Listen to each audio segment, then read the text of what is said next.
welcome back to JMC Live. We are interviewing Nathan Vanderhoof, the youth director of the Salvation Army here in Chillicothe, Ohio.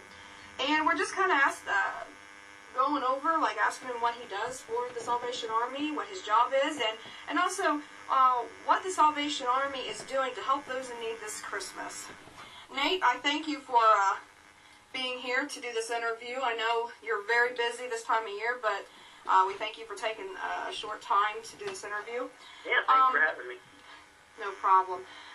We got just 2 more questions left, and then we will let you go because I know you got to go pick up people for kettles, and you got to count the money, and you got kids to drop off and all that stuff. But I wanted to know, what is one of your best memories of working with the Salvation Army? Well, I would say one of my best memories is really one of my first memories of working with the Salvation Army. That's really what got the ball rolling and got me to where I am today, just in being introduced to the Salvation Army.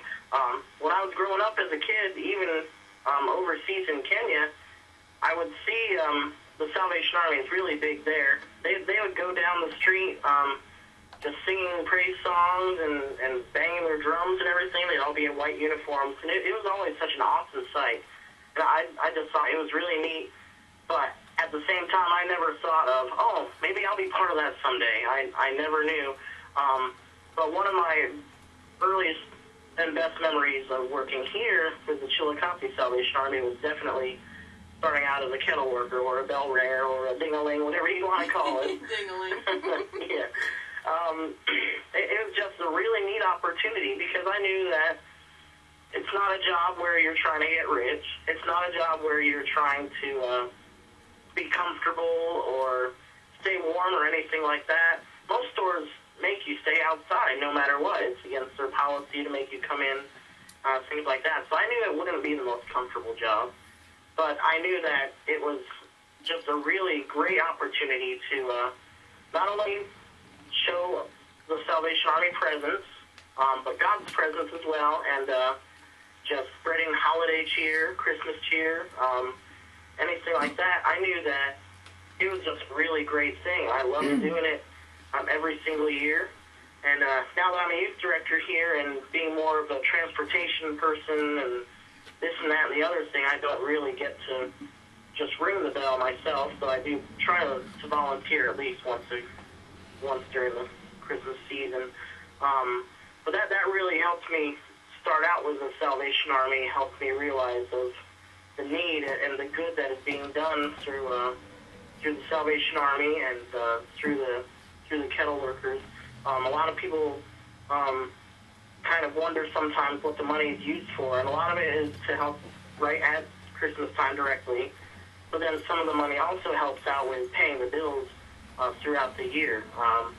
We're a non-profit organization, so it's hard to get that money sometimes just for electric and water and this and that and the other thing. So that really helps out with our bills there as well. Well, and also the money that is raised for the kettles also helps with the youth programs in the church. Yeah. That are run during the summer months, and also the after-school program, and also to help the United Way and people coming in to get assistance throughout the year. I think. Oh yeah, it helps pretty much. There's always some kind of need or some kind of program going on pretty much year-round, and yeah, that money goes toward that as well. I want to ask you this one. I want to ask your response on this. There have been quite a few people this year making posts on the internet saying, I get sick of the Salvation Army. All they do is ask for money. You know, why do they have to constantly ask for money? I'm so sick of it. What is your response to those people, you know, when they say these kind of things? A lot of that is, sometimes we get confused with other organizations. I know some places are really pushy about that. Please give, please donate, this and that. The Salvation Army, to a point, asks for money, but we're also taught to just be humble, to stand there, to wish people a Merry Christmas, maybe get for them, things like that.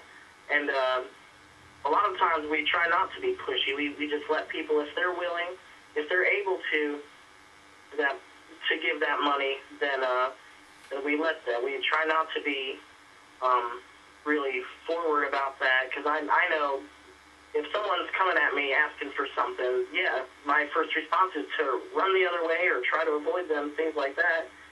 And I think a lot of people have that in their heads so much from other groups or things like that, that they do try and look the other way anytime they hear the bell or see the kettle, things like that. Well, I got one more question, and what I'd really like to I asked you to really think about this one, and I said, what is something that a lot of people may not know about the Salvation Army? I get that question quite a few times, and honestly, a lot of people don't realize that the Salvation Army is a church. It started out as a church denomination. The founder, William Booth, was a Methodist minister in England, and the year was 1865.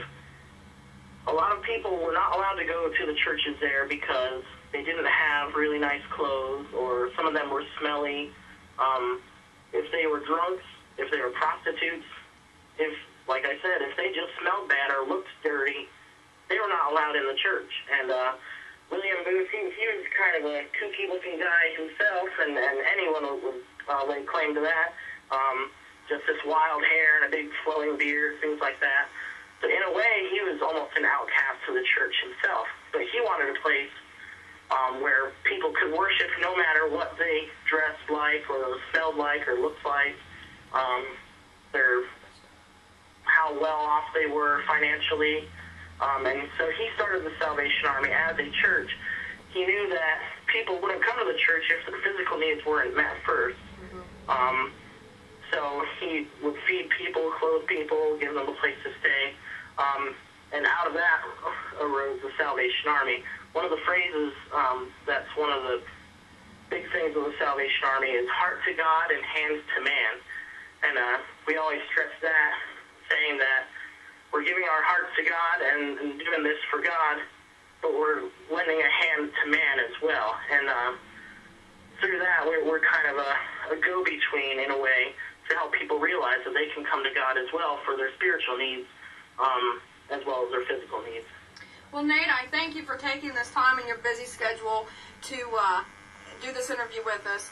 And Nate is one of my best friends, and I'm not being biased, but he is a wonderful man of God, and JMC Ministries is just so thankful for him and everything he has been doing for so long for the community in Chillicothe, Ohio. Nate, Merry Christmas, and have a Happy New Year, and we will see you very soon, and whenever you get back from vacation, and safe travels, and we love you. Well, thank you very much. I love you guys, too, and have a holly jolly Christmas. It's the best time of the year. Okay. Goodbye, Nate. Goodbye.